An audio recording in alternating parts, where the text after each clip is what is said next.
So today we are going to do chapter number 1 from your Hornbill book, which is called The Portrait of a Lady. It is authored by a very famous Indian author, Khushwant Singh. So I'm going to talk about the author a bit.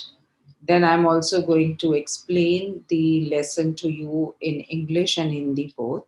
And also I will be explaining the meaning of difficult words. About the author, Khushwant Singh was a very famous Indian author and वो author के साथ साथ lawyer भी थे, diplomat थे, journalist थे and politician भी थे. His most famous novel is Train to Pakistan, which was written in 1956. And it is his experiences of partition of India and Pakistan in 1947 that made him write this book, Train to Pakistan. Khushwant Singh was born in Punjab and he studied at modern school in New Delhi. Uske baad he did his graduation from Stephens College, Delhi University. After that, he went to King's College, London, and he got his degree in LLB from University of London. फिर बाद में वो member of parliament भी बने in Rajya Sabha and he was also awarded Padma Bhushan in 1974. So this is about the author, and so this is, you can see the picture of Khushwant Singh ji. अब हम story के बारे में बात करते हैं. So this story, A Portrait of a Lady, is basically about the relationship that Khushwant Singh ji shared with his grandmother. It is an anecdotal record. ये उनकी अपनी लाइफ की ही स्टोरी है, उनके अपने एक्सपीरियंसेस हैं with his grandmother as a small child, and also when he grew up and he went to university, how he saw a change in the relationship that he had with his grandmother. But the bottom line was that they both loved each other immensely. He has also given the description of his grandmother, the physical description as well as the description of her daily routine, how she used to spend time, how she used to be indulged in prayers. So we will go over the story. I will read out line by line and explain it to you. And again, I would like to bring out that this story is in a narrative form. The writer or the author himself is the narrator of his own story. My grandmother, like everybody's grandmother, was an old woman. So my grandmother is Khushwant Singh जी की mother के बारे में, वो अपनी mother grandmother के बारे में बोल रहे हैं, that she was quite old, as everybody's grandmother is old. She had been old and wrinkled for 20 years that I had known her. So Kushwant Singh ji had seen his grandmother for last 20 years, and in last 20 years वो ऐसे ही दिख रही थी, उतनी ही old नजर आती थी वो. Wrinkled means the skin having lines. Because of age, her skin had become wrinkled, it had developed lines. People said that she had once been young and pretty and had even had a husband, but that was hard to believe. Now ये बोलते हैं कि लोग ऐसा बोला करते थे कि यंग एज में उनकी ग्रैंडमदर बहुत खूबसूरत थी और उनके हस्बैंड भी हुआ करते थे. But it is very hard for Khushwant Singh to believe this, because उन्होंने अपनी मदर को हमेशा ओल्ड ही देखा, उनकी स्किन उन्होंने रिंकल्ड ही देखी. अब वो बहुत इतनी ज़्यादा खूबसूरत, फिजिकली भी इतनी ब्यूटीफुल नहीं थी, एंड उन्होंने उनको हमेशा अकेले देखा without a husband. So it was difficult for him to believe that she had a husband also. My grandfather's portrait hung above a mantelpiece in the drawing room. He wore a big turban and loose fitting clothes. So mental peace क्या होता है, जो fire place होती है सर्दियों में. पहले, अभी आजकल हमारे पास हीटर्स हैं, पहले लोग घरों के अंदर ही आग जलाते थे. तो एक फायर प्लेस होती है, उसके ऊपर जो ये वुडन या मेटालिक सरफेस होता है, इसको मेंटल पीस बोलते हैं. सो यहाँ पर इसके ऊपर उनके ग्रैंडफादर की फोटो टंगी हुई थी. So his portrait is basically the picture. So the grandfathers portrait was hung over the mantel piece in the drawing room. And he has described his grandfather. How was the grandfather? He wore a big turban. बड़ी पगड़ी उन्होंने sir पर पहनी हुई थी, and his clothes were loose fitting. His long white beard covered the best part of his chest, and he looked at least 100 years old. So, उनकी एक बहुत बड़ी दाढ़ी थी, जिससे उनका major part of the chest जो है वो उससे कवर्ड था उनकी दाढ़ी से. एंड वो पिक्चर, वो पोर्ट्रेट में इतने बूढ़े लग रहे थे कि it was easy to guess that he was almost 100 years old. He did not look the sort of person who would have a wife or children.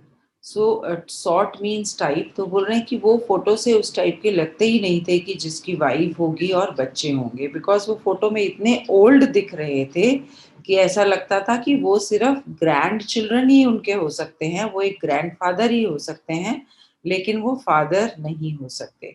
He looked as if he could only have lots and lots of grandchildren. As for my grandmother being young and pretty, the thought was almost revolting. So वो बोलते हैं कि grandfather ऐसे ही लगते थे कि सिर्फ वो ग्रैंड चिल्ड्रन ही हो सकते हैं उनके, उनके चिल्ड्रन नहीं हो सकते, because he look very old in the picture. And जहाँ तक उनकी ग्रैंड मदर की बात है कि ऐसा बोला जाता है, ऐसा थॉट है कि वो यंग थी किसी टाइम में और खूबसूरत थी, तो he said that thought it is very difficult for Khushwant Singh to believe, because for past 20 years he has seen her as an old lady only. She often told us of the games she used to play as a child. So now he tells कि grandmother जो हैं उनको अपने childhood की stories बताती थी और ये भी बताती थी what type of games she used to play when she herself was a young child. That seemed quite absurd and undignified on her part, and we treated it like the fables of the prophets she used to tell us. सो अब ये जो बोलते हैं खुशवंत सिंह जी की grand mother से ये उनके बचपन की जब वो बातें सुनते थे कि वो शैतानी करती थी, वो ऐसे अजीब से गेम भी खेला करती थी, तो बोलते हैं कि उनको ये बहुत अपसर्ड, अपसर्ड मीन्स बहुत इलॉजिकल, एंड अनडिग्निफाइड मीन्स बहुत डिसरिस्पेक्टफुल लगता है. ये वो बिलीव ही नहीं कर सकते कि उनकी ग्रैंड मदर कभी शैतानियां करती थी या वो कुछ तरीके के गेम्स खेलती थी जो वो बिलीव नहीं कर पा रहे, बिकॉज उन्होंने अपनी ग्रैंड मदर को एक ऐसे ही बिल्कुल प्रेइंग प्रेयर करने वाली लेडी, बर्ड्स के साथ बात करने वाली लेडी, उस तरीके के अवतार में देखा था. तो वो उस उनकी कहानियों को या उनके बचपन की बातों को ऐसे ट्रीट करते थे जैसे कि हमें साधु संतों की कहानियां सुनाई जाती हैं जिसके अंदर एक मॉरल वैल्यू तो होती है, बट वी नेवर बिलीव कि हाँ ऐसे साधु संत कभी इस दुनिया में हुए होंगे. We just take them as a story in the face value. So similarly, he also used to just listen to the stories of his grandmother's childhood as stories only. He would not believe that this actually happened in reality. She had always been short and fat and slightly bent. Now, this is the physical description of his grandmother. वो short थी, वो fat थी, and she was slightly bent. आगे की तरफ थोड़ी सी झुकी हुई थी. Her face was a crisscross of wrinkles running from everywhere to everywhere. And उनका फेस का स्किन लूज हो गया था, रिंकल्ड हो गया था और ऐसा लगता था कि बहुत सारी लाइंस का पैटर्न बन गया है which are running from one end of the face to another end of the face. Now we were certain she had always been as we had known her. So Kushwant Singh ji says that he was very sure that grandmother was always and forever like this as he sees her now. And how he sees her as a lady who is bent forward, who is old, who is short, who is fat, and whose face is wrinkled. Old, so terribly old that she could not have grown or older, and had stayed at the same age for 20 years. She could never have been pretty, but she was always beautiful. सो बोलते हैं कि उनकी grandmother इतनी ज़्यादा old थी कि वो अब बिलीव ही नहीं कर सकते हैं कि इससे ज़्यादा भी कोई और ओल्ड हो सकता है. मतलब वो अपनी ओल्ड एज की अल्टीमेट स्टेज पर पहुंच चुकी थी एज पर Khushwant Singh ji. And also he says कि it seems that she always remained the same. मतलब वो लास्ट 20 years से उनको उसी तरीके से ही देखते जा रहे थे, वो वैसी उतनी ही ओल्ड दिखती थी. And this is important now. She could never have been pretty, but she was always beautiful. अब यहाँ पर प्रिटी का मतलब है फिजिकल ब्यूटी, एंड ये ब्यूटीफुल का यहाँ पर मीनिंग है the internal beauty, the beauty of her thoughts. He doesn't believe कि वो कभी अपनी यंग एज में बहुत खूबसूरत रही होंगी या बहुत प्रिटी रही होंगी, but she was always beautiful, मतलब कि but she was always a wonderful person, she was a beautiful soul who always had kindness, who always had belief in God, who always loved her family, who always loved animals. So, beautiful here means the beautiful values that she had. She hobbled about the house in spotless white with one hand resting on her waist to balance her stoop and the other telling the beads of the rosary. So she hobbled. Hobbled means एक अजीब से तरीके से चलना, to walk in a strange way. And her stoop is me. I have already told you that she was bent. Her body had bent forward. आगे की तरफ झुका हुआ. Rosary is basically prayer beads. आपने अपने घर में भी अपने ग्रैंड पेरेंट्स को देखा होगा. When they sit in meditation, they have one prayer. They have prayer beads in their hand. वो उसको काउंट करते रहते हैं और प्रेयर करते रहते हैं, एक एक बीट से वो काउंट करते हैं ताकि उनकी जो वो नाम लेते हैं, जो वो पूजा करते हैं या भक्ति करते हैं, वो कहीं मिस ना हो जाए उसका एक भी मिनट या एक भी नाम, तो वो उसमें प्रेयर बीट से काउंटिंग करते रहते हैं. So grandmother used to walk around the house in a very strange way. वो जो walk करती थी तो वो थोड़ा सा उनका walk करने का तरीका एक normal adult के walk करने के तरीके से अलग था, because वो एक तो आगे की तरफ झुकी हुई थी और उनका weight भी बहुत ज़्यादा था, तो अपने आप को बैलेंस करने के लिए अपनी वेस्ट पर, अपनी कमर पर एक हाथ रख लेती थी और उनके वॉक करने में थोड़ा-सा ऐसे लगता था कि वो जैसे एक अजीब तरीके से वॉक कर रही हैं. This was basically she used to balance herself while walking. And दूसरे and what sort of clothes she used to wear? She used to wear white clothes. And उनका दूसरा हाथ में जो है रोज़री होता था. Rosaries I have already explained the prayer beads. तो हमेशा प्रेयर करती रहती थी. Her silver locks were scattered untidily over her pale, puckered face, and her lips constantly moved in inaudible prayer. अब उनके लॉक्स मीन्स हेयर, उनके silver locks थे, hair silver थे, जैसे हम बोलते हैं कि white hair, basically it is called silver hair. They use to be scattered, मतलब पूरे उनके फेस के ऊपर उनके वो इधर उधर बाल थोड़े बिखरे से रहते थे. Scattered untidily means they were not very neat. And over her pale puckered face.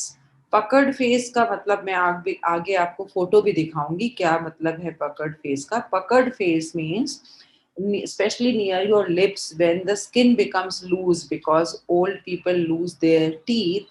तो वो lips आगे की तरफ wrinkled और इकट्ठे हो जाते हैं, उसको puckered face बोलते हैं. And her lips constantly moved in inaudible prayer. And Kushwan Singh could always observe that the lips of his grandmother were always moving. छोटा सा मूवमेंट होता रहता था लिप्स के अंदर और उसमें वो प्रेयर करती रहती थी मुंह मुंह में, लेकिन वो प्रेयर्स इनऑडिबल थी, इतनी लो वॉल्यूम में थी that it was not possible to hear what she was actually muttering, but she was always praying. Now, see, this sort of face is called puckered face. You see, there are wrinkles all around and the lips get protruded. Yes, she was beautiful. She was like the winter landscape in the mountains, an expanse of pure white serenity, breathing peace and contentment. So again, writer says कि she was beautiful, वो बहुत खूबसूरत थी. Again, I explained it to you. She was beautiful in her actions. She was beautiful in her thoughts. She was beautiful in her thought process. She was beautiful in her value system. So she was like winter landscape. ये simile है, writer ने उनको एक winter landscape की तरह compare किया है. Winter landscape मतलब इन विंटर्स पूरा बर्फ गिर जाता है माउंटेन्स में, पूरा लैंडस्केप, पूरा लैंड वाइट एंड प्योर दिखता है माउंटेन्स में. सो बिकॉज वो वाइट क्लोथ्स पहना करती थी तो वो बिल्कुल एक बहुत काम सेरेनिटी इज द बिल्कुल पीसफुल और बहुत काम नजर आती थी, breathing peace and contentment. And वो बहुत, not only she used to be peaceful, she was also very satisfied. उनकी कोई बहुत ज़्यादा रिक्वायरमेंट्स नहीं थी। She never had a lot of expectations from others. She did not have lot of need and demand, so she was very contented. My grandmother and I were good friends. My parents left me with her when they went to live in the city, and we were constantly together. She used to wake me up in the morning and get me ready for school. So he explains, अब ये important है, यहाँ पे Khushwant Singh ji and उनकी grand mother का relationship describe किया गया है. He says that she was like a friend to him, and his parents, Kushwant ji's parents, had left Kushwant Singh ji with his grandmother. जब उसके पेरेंट्स सिटी में shift हो गए तो वो अपनी ग्रैंडमदर के ही साथ रहे. And what used to be the routine in the morning, grandmother used to wake him up and get him ready to go to school. She said her morning prayer in a monotonous sing song while she bathed and dressed me in the hope that I would listen and get to know it by heart. I listened because I loved her voice but never bothered to learn it. सो अब morning में वो अपनी monotonous, मतलब वही dull and boring voice में, same voice में रोज same tone में वो रोज अपना प्रेयर्स बोलती थी. और जब वो बोलती थी तो उस वक्त वो खुशवंत जी को नहलाती थी, उनको यूनिफॉर्म ड्रेस पहनाती थी स्कूल के लिए. एंड वो ये एक्सपेक्ट करती थी, she always hope that he would memorize this prayer, he would learn the prayer by heart. बस खुशवंत सिंह जी प्रेयर सुनते तो थे, बिकॉज उनको बहुत अच्छा लगता था अपनी ग्रैंड मदर की आवाज सुनना, but he never bother to memorize the prayer. उन्होंने कभी कोशिश नहीं की उस प्रेयर को याद करने की. Then she would fetch my wooden slate, which she had already washed and plastered with yellow chalk, a tiny earthen ink pot, and a red pen, tie them all in a bundle, and hand it to me. अब उन्हें ready करने के बाद she use to get wooden slate. Wooden slate पहले, I don't know whether you children have seen और not. हम लोग जब स्कूल में, मुझे याद है जब मैं अपने स्कूल में जाती थी नर्सरी केजी क्लास में, तो हम वो वुडन स्लेट ही लेके जाते थे. उसको तख्ती बोला जाता था. और उसको वॉश किया करते थे अच्छे से. फिर उसके ऊपर हम मड पैक लगाते थे, जो आजकल फेस पे लगाते हैं आप लोग ब्यूटी के लिए. वो मड पैक लगाने के बाद फिर उसको ड्राई किया जाता था. देन एक कलम और इंक से उसके ऊपर लिखते थे, ब्लैक कलर की इंक होती थी. सो खुशवंत सिंह जी की ग्रैंडमदर उनको वो वुडन स्लेट देती थी, तख्ती देती थी. उसको वो वॉश्ड होती थी, उसके ऊपर वो मड पैक लगा हुआ होता था येलो कलर का. और वो उसको एक छोटी सी अर्दन इंक पॉट, मतलब क्ले का बना हुआ, मट्टी का इंक पॉट, मट्टी का बना हुआ इंक पॉट होता था, उसमें इंक होती थी, वो देती थी. एक रेड पेन देती थी और सबको एक बंडल में बांध के nicely she use to hand him over, ताकि वो स्कूल में जाके पढ़ाई कर सके. After a breakfast of a thick stale chapati with a little butter and sugar spread on it, we went to school. She carried several stale chapatis with her for the village dogs. So breakfast में वो they used to eat stale chapati. Stale means something which is not fresh, बासी चपाती. उसके ऊपर वो butter लगाते थे and they used to put sugar on it और उसको they used to eat. बाकी जो चपाती बची हुई होती थी वो साथ में ग्रैंडमदर अपने साथ पैक कर लेती थी, रास्ते में जो विलेज के डॉग्स हैं उनको खिलाने के लिए. My grandmother always went to school with me because the school was attached to the temple. The priest taught us the alphabet and the morning prayer. अब grandmother used to go with him. वो साथ जाती थी खुशवंत सिंह जी के school में, because school जो है वो मंदिर के साथ ही लगा हुआ था. और जो वो वहाँ के प्रीस्ट थे, जो वहाँ के पंडित थे, वो बच्चों को अल्फाबेट्स भी पढ़ाते थे और मॉर्निंग प्रेयर भी सिखाते थे. While the children sat in rows on either side of the veranda, singing the alphabet or the prayer in a chorus, my grandmother sat inside reading the scriptures. When we had both finished, we would walk back together.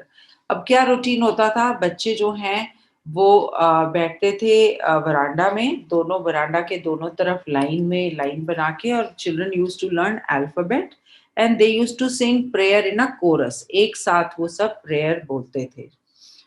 And grandmother, what she used to do that time, she used to sit inside. वो अंदर room में मंदिर complex के अंदर बैठती थी. वहां पे she used to read scriptures. What is the meaning of scriptures? Sacred books, something like your Ramayana, Bible, Gita.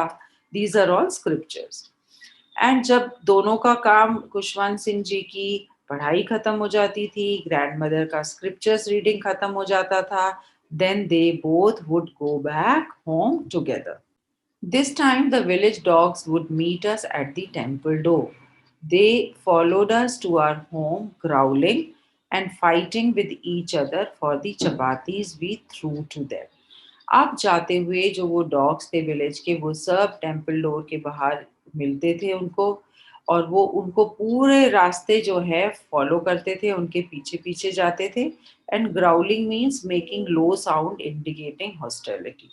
तो वो जो डॉग्स हैं वो बिल्कुल एक अपना गुस्से वाली आवाज भी एक दूसरे के ऊपर घुर्राते हुए वो ग्राउल करते रहते थे, और एक दूसरे से लड़ते रहते थे चपातीज के लिए, बिकॉज जब वो चपातीज डालते थे तो the dogs used to compete with each other, किसको ज्यादा चपातीज मिलेंगी. When my parents were comfortably settled in the city they sent for us, that was a turning point in our friendship. Although we shared the same room, my grandmother no longer came to school with me. Now, अब parents जब settle हो गए खुशवंत सिंह जी के city में, they called grandmother and Kushwant Singh ji to the city, and it was a turning point in their relationship. How has he described the relationship? He has described that they had a relation of a friend. They both were friends to each other. So now the relationship change. अब देखेंगे हम कैसे relationship change हुआ. अभी भी they were sharing the same room. He lived in the same room with his grandmother, but grandmother did not go to school with Kushwant Singh now. I used to go to an English school in a motor bus. अब खुशवंत सिंह जी कैसे जाते थे school में? अब वो बस से, school bus से स्कूल जाते थे.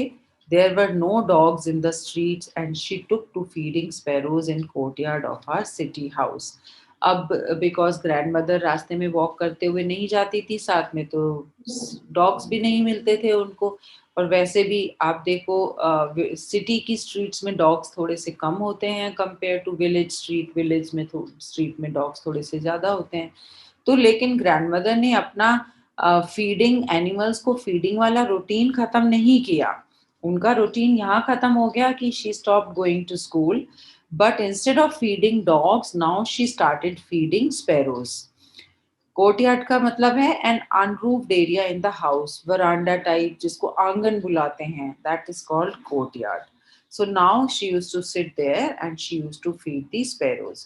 What is a sparrow? Sparrow is a small bird. आजकल तो नहीं दिखती, फिर दोबारा जब हम बच्चे होते थे तो उस टाइम मुझे याद है हमारे बरामदे में हमेशा स्पैरोज जो हैं नेस्ट बना लेती थी. They used to lay eggs and then there used to be little baby birds in those nests, and we grew up seeing those sparrows. As the years rolled by, we saw less of each other. For some time, she continued to wake me up and get me ready for school. When I came back, she would ask me what the teacher had taught me. So as the time passed, सालों बीतते गए, उनका जो है relationship और distant हो गया. They stopped seeing each other on a daily basis. कुछ टाइम तक तो ग्रैंडमदर ने उनको सुबह, खुशवंत जी को सुबह वो उठाती थी, उन्हें रेडी भी करती थी, और जब वो स्कूल से आते थे तो वो उनसे पूछती थी कि टीचर ने क्या पढ़ाया. I would tell her English words and little things of Western science and learning, the law of gravity, Archimedes' principle, the world being round, etc. This made her unhappy. So Kushwant Singh ji उनको बताते थे, English words बताते थे which he used to learn at school. He would also talk about science, कि वो science में Archimedes principal पढ़ रहे हैं, वो उनको लॉ ऑफ ग्रेविटी के बारे में बताते थे, एंड ये भी बताते थे that earth is round. But ये सब चीज़ों से वो बहुत ज़्यादा खुश नहीं थी, वो थोड़ा-सा दुखी हो जाती थी ये सब सुनकर।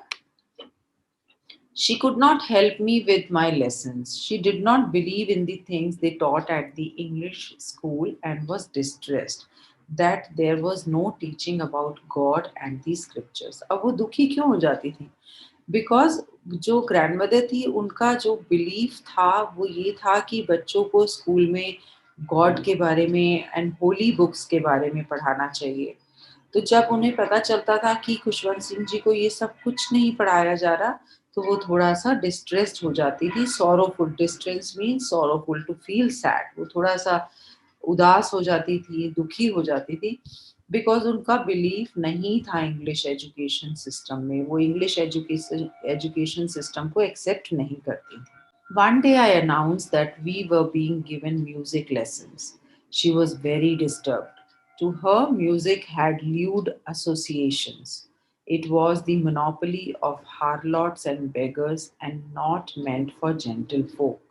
She said nothing, but her silence meant disapproval. She rarely talked to me after that. एक दिन खुशवंत सिंह ने बताया कि वहाँ पे उनके स्कूल में he is going to learn music and ये सुनकर grandmother got disturb because to her music had lewd association. Lewd means indecent. She believed that music is not something decent. अब टाइम्स वर डिफरेंट। उस time music को खराब समझा जाता था, ऐसा समझा जाता था कि वो खराब लोगों के लिए है, बेगर्स भिखारी लोगों के लिए है, जो भीख मांगने के लिए गाना गाते हैं, और अच्छे लोगों के लिए म्यूजिक नहीं है। तो शी सेड नथिंग, उन्होंने कुछ नहीं बोला खुशवंत सिंह जी को, वो चुप रह गईं, बट उनकी चुप्पी ही एक इंडिकेशन था that she was not approving the music lessons. She really talked to me after that, और उसके बाद उन्होंने खुशवंत सिंह से इस बारे में हार्डली कोई बात की। When I went up to university, I was given a room of my own. The common link of friendship was snapped. My grandmother accepted her seclusion with resignation. She rarely left her spinning wheel to talk to anyone. अब खुशवंत सिंह जी बड़े हो गए, he stepped into adulthood, he went to university for his higher education. So now he had his own room. पहले you remember he was sharing the room with his grandmother. So now this room was a common link. Common room was a common link of friendship. Now this link also broke. And grandmother accepted her seclusion. Means seclusion is the state of being away from other people with resignation. Resignation means acceptance of something undesirable. तो अब grandmother ने अपना ये अकेलापन accept कर लिया बिना किसी रेजिस्टेंस के। And what she started doing, how she kept herself busy, she kept herself busy on a spinning wheel. Spinning wheel is चरखा। तो उन्होंने ज्यादा किसी से बात करना छोड़ दिया and she started just spinning her wheel. Spinning wheel चरखा होता है जिससे हम कॉटन डालकर उससे थ्रेड बनाते हैं, and it's a very engaging exercise which tests your patience a lot. You see the picture of the spinning wheel? From sunrise to sunset, she sat by her wheel, spinning and reciting prayers. Only in the afternoon, she relaxed for a while to feed the sparrows. Now, grandmother occupied herself, engaged herself from morning, sunrise से sunset तक वो क्या करती थी? She used to just spin her wheel, and while spinning her wheel, she would also say her prayers. And only in the afternoon वो थोड़ा सा break लेती थी जिसमें वो रिलैक्स भी करती थी एंड वो अपने स्पैरोज को फीड करती थी, उनको खाना डालती थी, चपाती रोटी के छोटे छोटे टुकड़े काट के डालती थी. While she sat in the veranda breaking the bread into little bits, hundreds of little birds collected round her, creating a veritable bedlam of chirpings. तो जब वो वरांडा में बैठकर ब्रेड को चपाती के छोटे छोटे से टुकड़े बना रही होती थी बर्ड्स के लिए, हंड्रेड्स ऑफ बर्ड्स उनके चारों तरफ आकर बैठ जाती थी. Veritable is very and bedlam is a scene of uproar and chirping means noise. तो वो बर्ड्स वहां पे आके अपना ची ची ची ची चू चू करती थी और इतनी ज़्यादा शोर मचाती थी वहाँ पे कि बिल्कुल एक अप्रोर की तरह वो लगता था उस वक़्त। Some came and perched on her legs, others on her shoulders, some even sat on her head. She smiled but never shooed them away. It used to be the happiest half hour of the day for her. अब उनका इतना beautiful relationship था इन sparrows के साथ कि perch means to sit और to rest. सो कुछ birds उनकी लेग्स पर आके बैठ जाती थी, कुछ उनके शोल्डर्स पर बैठ जाती थी, कुछ उनके हेड पर भी बैठ जाती थी। एंड ग्रैंड मदर स्माइल करती थी and she would not shoo them away. Shoo them away means कि वो उनको भगाती नहीं थी to make an animal go away. And she use to get lot of happiness out of it. And this half an hour, कितनी देर के लिए वो बर्ड्स को फीड करती थी? 30 मिनट्स के लिए। And this half an our was the happiest time of her day. When I decided to go abroad for further studies, I was sure my grandmother would be upset. I would be away for 5 years, and at her age, one could never tell. But my grandmother could. She was not even sentimental. सो अब आपने पढ़ा कि खुशवंत सिंह जी जो हैं वो London गए थे अपनी हायर स्टडीज़ के लिए, अपनी एलएलबी डिग्री के लिए। तो जब वो यूनिवर्सिटी हायर स्टडीज़ के लिए बाहर फॉरेन कंट्री जाने लगे, तो उनको ऐसा लगा कि उनकी ग्रैंडमदर अपसेट हो जाएँगी, वो दुखी हो जाएँगी, नाराज़ हो जाएँगी, बिकॉज़ वो 5 इयर्स के लिए जा रहे थे अपनी हायर स्टडीज़ के लिए। एंड ये at her age one could never tell, ये भी ये है कि उनको ये भरोसा भी नहीं था। Grand mother already was so old, तो ही वॉज नॉट श्योर कि 5 साल के बाद जब वो वापस आएंगे तो उनकी ग्रैंड मदर उनको वापस मिलेंगी कि नहीं, वेदर वो 5 इयर्स तक रहेंगी या नहीं, वो जिंदा रह पाएंगी या नहीं। But my grand mother could, she was not even sentimental. तो वो बोलते हैं लेकिन उनकी ग्रैंड मदर रही, वो 5 साल तक जब वो वापस आए अपनी हायर स्टडीज करके, तो उनकी ग्रैंड मदर जिंदा थी, अच्छी थी, हेल्दी थी, और उनको वापस वो मिली। और जाते वक्त उनकी ग्रैंड मदर बिल्कुल भी सैड नहीं थी। देखिए, उनको ग्रैंड मदर को अंदर से पता था, she was so religious and she was such a pious lady. उनको अंदर से पता था कि वो दोबारा खुशवंत सिंह जी को मिलेंगी 5 साल के बाद, इसलिए वो सैड भी नहीं थी और सेंटिमेंटल भी नहीं थी। She came to leave me at the railway station but did not talk or show any emotion. Her lips moved in prayers, her mind was lost in prayer. Her fingers were busy telling the beads of her rosary. अब वो railway station grand mother आती हैं, वो कुछ नहीं बोलती, कोई emotion नहीं दिखाती हैं, सिर्फ उनका लिप्स का मूवमेंट हो रहा था, she was saying her prayers, उनका फिंगर का मूवमेंट हो रहा था, she her finger was moving on the beads of her rosary, वो प्रेयर करती जा रही थी। So that is how the grand mother was. Silently, she kissed my forehead, and when I left, I cherished the moist imprint as perhaps the last sign of physical contact between us. So, चुपचाप उन्होंने उनके माथे को चूमा, अब प्यार किया उनको। And cherish means to hold something dear, imprint is impression, moist is wet। तो जब उन्होंने अपने ग्रैंड सन के माथे को चूमा, तो उसका जो एक वो गीला लिप्स का एक इम्प्रेशन जो उनके माथे पर रहा, जो एक फिजिकल कांटेक्ट हुआ उनका और उनकी ग्रैंडमदर का, वो लास्ट जो फिजिकल कांटेक्ट था, दैट खुशवंत सिंह जी चेरिश्ड। वो उनके लिए एक इतनी खूबसूरत मेमोरी बन गई to hold, that was such a dear memory for him to hold for next 5 years. वो last touch was the most beautiful experience that Khushwant Singh ji cherished. He kept that experience with him, and that gave him happiness for next 5 years that he was abroad. But that was not so. After 5 years, I came back home and was met by her at the station. She did not look a day older.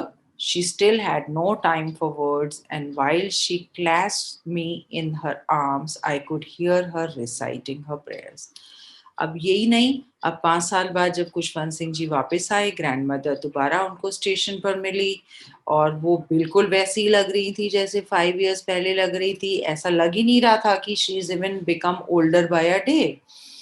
And she still did not talk much, and she उन्होंने बस खुशवंत जी को tightly पकड़ा and अपनी उन्होंने जब उनको हक किया अपनी आर्म्स में उनको भरा और तो that time also she was saying her prayers. Even on the first day of my arrival, her happiest moments were with her sparrows, whom she fed longer, and with frivolous rebukes. So, jab he reached home on the first day, again he saw that grandmother was still feeding the sparrows, and that half an hour of feeding sparrows was the happiest moment of her day.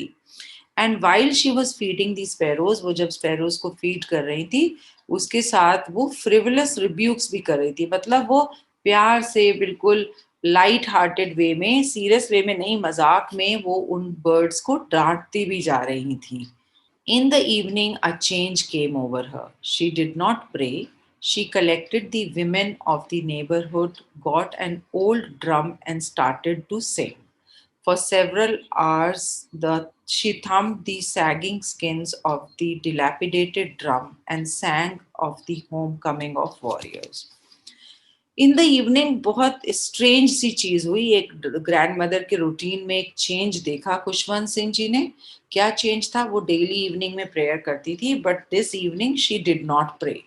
Rather उन्होंने क्या किया, उन्होंने अड़ोस पड़ोस की सारी औरतों को इकट्ठा किया. एक ओल्ड ड्रम, ड्रम यहाँ पे है ढोलक, उन्होंने ली and she started singing. She started thumping the drum, ढोलक बजाने लगी खुद से और सारी औरतों के साथ मिलके वो गाने गाने लगी. और कौन से सॉन्ग्स? एज दो जो कि जब एक फौजी या एक वॉरियर घर में वापस आता है तो उसको सेलिब्रेट करने के लिए, उसको वेलकम करने के लिए सॉन्ग्स गाए जाते हैं, इस तरीके के सॉन्ग शी स्टार्टेड सिंगिंग. अब वो ड्रम, वो ढोलक कैसी थी? वो ओल्ड थी, सैगिंग स्किन, मतलब उसकी जो साइड का स्किन होता है, it had become loose and dilapidated, I have told you, is old. We had to persuade her to stop to avoid overstraining. That was the first time since I had known her that she did not pray. So वो इतनी देर तक ढोलक बजाती रही और गाना ये भजन गाती रही कि उनको, उनके फैमिली मेंबर्स को उनको रिक्वेस्ट, परसुएड मीन्स रिक्वेस्ट करना पड़ा कि वो ओवर स्ट्रेन ना करें, ज़्यादा ना थक जाएं, ओवरडू ना करें. एंड खुशवंत सिंह जी सेज कि फर्स्ट टाइम उन्होंने ऐसा देखा कि एक दिन ऐसा था जहां उनकी ग्रैंडमदर ने प्रेयर नहीं की. The next morning, she was taken ill. It was a mild fever, and the doctor told us that it would go. But my grandmother thought differently. She told us that her end was near. अब next morning क्या हुआ? Grandmother को थोड़ा सा fever हुआ, she fell ill. She was taken to a doctor, and doctor said no, it's nothing, it's a small mild fever, she'll get all right. But grand mother को बिल्कुल ही अंदर से पता था, उनका जो थॉट था वो अलग था. She knew that she would now not live any more. She knew that her life is going to end. She said that since only a few hours before the close of the last chapter of her life she had omitted to pray, she was not going to waste any more time talking to us. Grandmother ने बोला कि last जिंदगी के last कुछ घंटों में उन्होंने पहली बार ऐसा किया when she stopped praying. तो उन्होंने बोला कि now she is not going to waste any more time, वो किसी से बात नहीं करेंगी, and she would like to spend her last few hours only in prayers. Omitted means left out. So she started praying and she was silent. We protested. सबने objection किया इस बात को. जैसे कोई अपनी डेथ की घर में बात करते हैं कुछ बड़े लोग तो हमेशा बोलते हैं ऐसे क्यों बोल रहे हो, ऐसे उनके फैमिली मेंबर्स ने भी प्रोटेस्ट किया, ऑब्जेक्ट किया. But she ignored our protests. But grandmother ने सब ये प्रोटेस्ट को, ऑब्जेक्शंस को इग्नोर किया. She lay peacefully in bed praying and telling her beads. वो आराम से बेड में लेटी रही और वो अपनी प्रेयर करती रही. Even before we could suspect, her lips stopped moving and the rosary fell from her lifeless fingers. A peaceful pallor spread on her face, and we knew that she was dead. अब इससे पहले कि कोई suspect भी कर पाता या शक भी कर पाता कि ग्रैंडमदर की डेथ हो गई, उनके लिप्स मूव करना बंद हो गए, रोज़री उनके हाथ से गिर गई, उनकी फिंगर्स लाइफलेस हो चुकी थी, उसमें लाइफ नहीं था। A peaceful pallor. Pallor means pale appearance. A very peaceful appearance came on her pale face. Face became pale because of lifelessness, because of death, and the face looked very peaceful, and the grandmother had died. We lifted her off the bed and, as is customary, laid her on the ground and covered her with a red shroud. After a few hours of mourning, we left her alone to make arrangements for her funerals. So family members ने उनको bed से उठाकर नीचे रखा as is customary, जैसा कि custom है, dead body को हमेशा नीचे रखा जाता है। उनको red shroud, shroud is a red piece of cloth which is basically use to cover dead body, कफन भी बोलते हैं उसको हिंदी में। रेड क्लॉथ से उनको कवर किया एंड कुछ घंटे तक, मॉर्निंग मीन्स एक्सप्रेसिंग सॉरो, जब डेथ होती है तो सब दुखी होते हैं, रोना होता है। सो कुछ घंटों ये सब रोना धोना होने के बाद, मॉर्निंग के बाद, हाँ, वो लोग फैमिली मेंबर्स जो हैं डेड बॉडी को कमरे में छोड़कर उनके फ्यूनरल के अरेंजमेंट्स के लिए चले, अरेंजमेंट करने लग गए। Funeral is when a dead body is burned with some rituals and prayers. In the evening, we went to her room with a crude stretcher to take her to be cremated. The sun was setting and had lit her room and veranda with a blaze of golden light. We stopped halfway in the courtyard. अब शाम को, ये सुबह पूरा arrangement होने के बाद, evening में शाम को एक वो स्ट्रेचर लेके गए। स्ट्रेचर आपको पता है, जिसके ऊपर डेड बॉडी को रखकर चार लोग कंधे से उठाते हैं। रफली मेड, बिल्कुल वो क्रूडली मेड था, रफली मेड था वो स्ट्रेचर। एंड उनको क्रिमेशन के लिए ले जाने लगे। Cremation is burning the dead body with rituals. तो जब वो लेके जा रहे थे शाम को उनको क्रिमेशन के लिए, तो उनका जो रूम था उसके अंदर पूरी सनलाइट, स्ट्रॉन्ग सनलाइट आ गई, गोल्डन सनलाइट आ गई, और वो ऐसे लगने लगा as though the entire room is filled with strong golden light. We stopped halfway in the courtyard, और वो आधे रास्ते कोर्टयार्ड में वो लोग रुके और उन्होंने ये ऑब्जर्व किया कि how her entire room was full of golden light all over the veranda and in her room, right up to where she lay dead and stiff, wrapped in the red shroud. Thousands of sparrows sat scattered on the floor. There was no chirping. We felt sorry for the birds, and my mother fetched some bread for them. अब पूरे बरामदा में क्या देखा उन्होंने, और पूरे room में जहाँ पर डेड ग्रैंड मदर की डेड बॉडी पड़ी हुई थी, thousands and thousands of sparrows were there on the floor, and कोई भी बर्ड कुछ भी शोर नहीं मचा रही थी। The birds were not chirping at all. And उनको बर्ड्स पर दया आई, बर्ड्स के लिए खराब लगा, तो उनकी मदर ने, खुशवंत सिंह जी की मदर ने, रोटी के कुछ छोटे छोटे टुकड़े लाकर वहां पर डाल दिए for the birds to eat. She broke it into little crumbs the way my grandmother used to and threw it to them. The sparrows took no notice of the bread. जब खुशवंत सिंह जी की मदर ने bread के छोटे छोटे crumbs डाले for the sparrows, the birds did not eat the bread crumbs, as though they had also sensed that the grandmother was no more. You see, it's such a beautiful thing. Even animals have those feelings and sense. They can sense that whether something has gone wrong or something is right. So it appeared as though birds भी grandmother की death की sorrow express कर रही थी, and they were not eating. When we carried my grandmother's corpse off, they flew away quietly. और जब grandmother की dead body को लेके फैमिली मेंबर्स क्रिमेशन ग्राउंड चले गए, तो बर्ड्स भी वहां से चुपचाप उड़कर चली गई। Next morning, the sweeper swept the breadcrumbs into the dustbin. और next morning, जो झाड़ू वाले ने क्या किया, उन ब्रेड क्रम्स को झाड़ू के साथ समेट कर डस्टबिन में डाल दिया. बर्ड्स ने वो ब्रेड नहीं खाए. So with this, we come to the end of this lesson. I hope you understood it very well, and keep sharing and keep liking the video.